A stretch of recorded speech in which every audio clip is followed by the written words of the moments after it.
The name RSA comes from the initials of its three inventors, Ron Rivest, Adi Shamir, and Leonard Edelman. And one thing you'll notice in cryptography is many of the most important ideas are named after groups of people. We have Diffie-Hellman, we have RSA, we have Needham-Schroeder. We'll see lots of other examples. And this is different from what we tend to see in mathematics, where most of the big ideas have just one name. And cryptography is a very collaborative process. The way Rivest, Shamir, and Edelman worked together, Rivest and Shamir came up with lots of ideas, trying to come up with ways to provide this public key property, and Edelman would find the flaws in them. And they kept trying this, and eventually they came up with one idea that Edelman couldn't find any flaws in. And that's the one that we know today as RSA. And RSA was the first successful public key encryption system.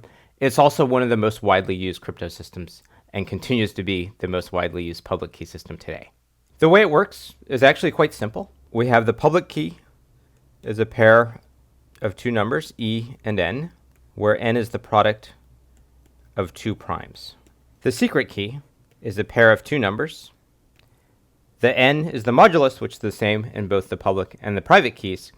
The difference is in the public key we have E, in the secret key we have a secret number D. To perform encryption of some message M, we raise M to the E power mod N. To perform decryption using the secret key, we have some ciphertext, which we raise to the D power mod N. So that means encryption and decryption are the same functions, just with different powers that we're using, depending on whether we're using the public key or the secret key.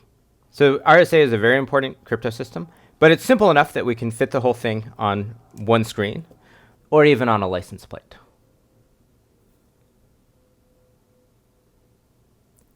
And unfortunately, the state of Virginia, the license plates don't allow you to have exponents in them.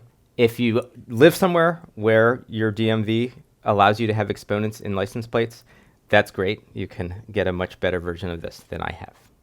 So actually understanding why it works and the argument that it's secure require understanding some more things. And in particular, how we choose the values of E, D, N.